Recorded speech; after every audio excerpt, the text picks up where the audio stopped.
I'm going to look at three teams because the White Sox are announcing Benintendi today. Alana will chat with him, as I just said, in a moment or two.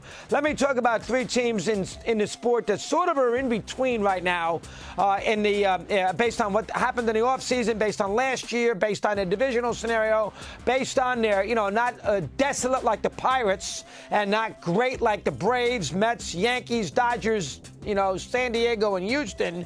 They're sort of in the middle. And I think these three teams you can group well. We're going to start in the American League. We're going to start in Anaheim. And we're going to start with the Angels. Now, the Angels are in a situation, of course, with their impending sale, which is obviously a scenario where that's going to change the equation. That's why the manager only got a one-year contract because they don't want to saddle necessarily new ownership with the manager who they may not want. That's why Nevin only got the 1 year, and he'll sing for his supper. And then, of course, you got a situation with Ohtani down the road, and nobody's going to sign him to a huge contract or anybody else because the team is for sale. Everybody seems to think by opening day maybe we'll have something finalized. So the Angels are sort of that is as in between as you can get, right? Correct with the Angels. But I like what they have done in the offseason.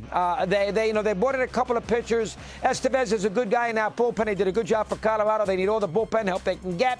Tyler Anderson had a very good year for the Dodgers. He pitched very well in an elimination game for them against San Diego, taken out way too soon after 5 innings, which was a mistake.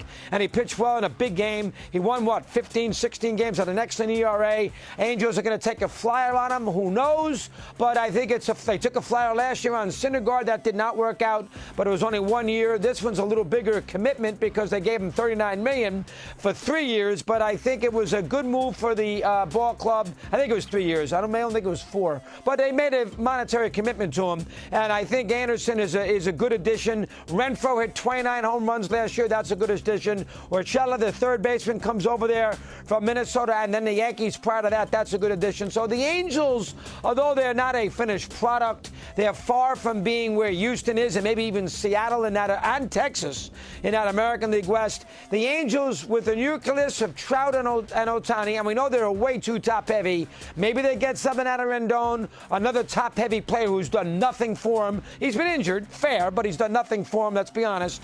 But if they can get anything out of those three, Trout play 150 games, Ohtani do what Ohtani does, and Rendon have a good year there after 2 nothing years. If they, really 3 nothing years, the pandemic year and then the 2 next. If they can get something out of those three, they've added some components, some complementary pieces. The third baseman, Renfroe's good outfielder, couple of pitchers. They've done a very good job. Menagian's done an excellent job with their ball club for what he could work with in the offseason, and the Angels have a chance to be a little better. They're due, we all know that. They have obviously a 6-man rotation, which is very negative because when you're a 6-man rotation and you protect a big starter, that means you got to pitch 5 guys, 80% of the time who are not great. Because when you have a 6-man rotation and you're protecting the 6th guy, that means the difference between your ace and the other 5 are vast, and that's where the Angels are. So that's a negative, but because you got to find 5 pretty decent pitchers, and they don't have 5 pretty decent pitchers. But Anderson is a plus. Again, they've helped their defense. They've spread out the lineup a little bit. I like what the Angels have done under the circumstances. They're a ways away from, obviously, the Astros. Seattle's on the rise. But I think the Angels, for what their situation is right now with ownership, I think they've done a very good job. That is item number 1. Item number 2 is the White Sox. The announcement of Benintendi, Clevenger, who has shown in the past that he can be a factor. I think the White Sox, yes, they got rid of Abreu, but they have a replacement in Vaughn. They're due for some better health. They bring a new manager in. Nobody knows if he's any good, but let's be honest. I know they claim he's great, but who knows? He was a Royals bench coach. I mean, and as a young kid, I mean, who knows? He gets along well, communicates well. That's all fine and dandy. That's part of managing. How he navigates 162. I'm sure the front office will direct him in along, with lineups and rotations. That's what these front offices do. But they bring a new manager in. La Russa, certainly didn't work out this past year. First year it did. Second year it did not. So they bring him in. Keep our fingers crossed there. Comes highly recommended. We shall see. Obviously, Benintendi is a good player. They can stick him out in the outfield. He's an excellent defensive player. It gives them a left-handed bat they could use. And they have Clevenger to go along with that rotation with Cease and Giolito and, of course, Lance Lynn. Pretty decent rotation. Is it great? No, but it's decent. I mean, the White Sox have an opportunity to be a much better team in 2023, and they've done a couple things. Yes, they lost Abreu, but Benintendi's good. They had a replacement for Abreu. They brought in another pitcher, which I think is a plus. They have a new manager in there. They're in a division that is very manageable. The Guardians are good. They got a great front office and Francona. They have good starting pitching, but everybody else in that division is a disaster. That includes the Twins. That includes the Tigers. Forget Royals. So from that standpoint, an opportunity for them to be a little better. I think Benintendi, they gave him a lot of money for what the White Sox franchise does. They don't give out lots of huge contracts. I think that is really an excellent. I love Benintendi, and the White Sox have a chance to be a halfway decent team. And a division, of course, in which they won 2 years ago, they're due to be a little healthy. Anderson at shortstop. I think the White Sox are a fun team to keep an eye on. I would look for a bounce-back year. Benintendi's a good player. Manager, we shall see. Clevenger should help them. We're okay with the White Sox at his team 2. And then team 3 is across town with the Cubs. Now, the problem with the Cubs is they don't have a great player on their team. Now, they have done everything they could the last couple years to sort of make a couple of additions. Obviously, the latest being Swanson. Brought a couple of pitchers in. They brought the player from Japan in who didn't have a very good first year. I love the manager. Did a good job. But the White Sox... the Cubs, they don't have a great play. When they won a championship, they had Rizzo at first base. They had Bryant at third base. They had a couple of great players on their team. This team, and they had Lester in the rotation. This team, they had Chapman in the bullpen. This team, they got Chapman. This team is not a great team. All right, they have a bunch of 2 and 3 starters. They don't have an ace. And they don't have a guy that you can build. Now, Swanson's a good player on a very good team.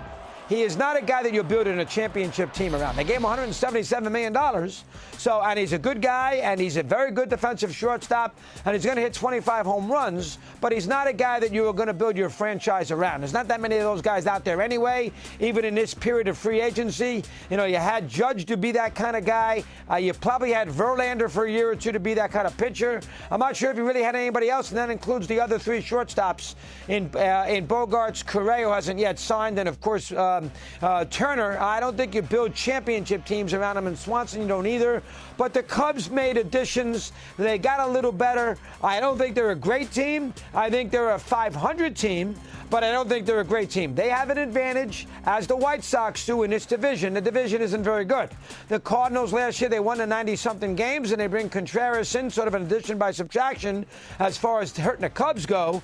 But, they're not the Cardinals showed you in the postseason, not a great pitching staff by any stretch of the imagination, and they got blitzed by the Phillies in 2 games. They didn't score a run. Their offense was terrible. Nano Pujols, who carried them in the second half of last year with his personality and gave them a lot of life as you're trying to get to 700 home runs. They're not going to have that this year. So, the Cardinals are pretty good. They're not great. They're a notch below the other 4 or 5 teams in the NL. The Brewers, obviously, are a team that has pitching, but they're not a great team. And the Pirates and the Reds are hopeless. So, from that standpoint, the Cubs have a chance at the very least, to be the third best team in the division, and they have a good chance to be the second place team in the division. They're not as good as the Cardinals, and the Cardinals aren't great. And the Cubs don't have to worry about dealing with what the Mets, Phillies, and Braves have to deal with, or in this case, what the Nationals and Marlins do, having three big teams, or having to deal with what the Giants, Diamondbacks, and Rockies have to do with the Dodgers and the Padres. They have a big advantage that there's no behemoth in the division, and you win 90 games, you're going to be in second place. You win 90 games in the NL West, you're not going to be a second-place team necessarily, and if you're not a second-place team, chances are you're not going to make the playoffs, and if you're a 90-win team, you're not going to be a second-place team in the NL East with the Braves, Mets, and Phillies. If you are a 90-win team in the NL Central, you're going to be a second-place team, and if you're a second-place team, you can make the playoffs. I don't think the Cubs are a second-place team. I think they're, at best, they're an 84, 85 win team. At best. Everything broke right. Pitchers stayed healthy. A couple young players. At best, they're an 85 win team. But an 85 win team can put you in the periphery in the postseason. White Sox in their division can win more than that. I would think they could win closer to 90. They did a couple years ago. And, of course, the Angels, they have top-heavy talent, and they added some components. If things broke right, could they win 90 games? Probably not, but they're better. Angels, White Sox, Cubs are where we discuss on this busy program. Here's Alana, who will help us out. Miss Rizzo, it's all yours. Take it away.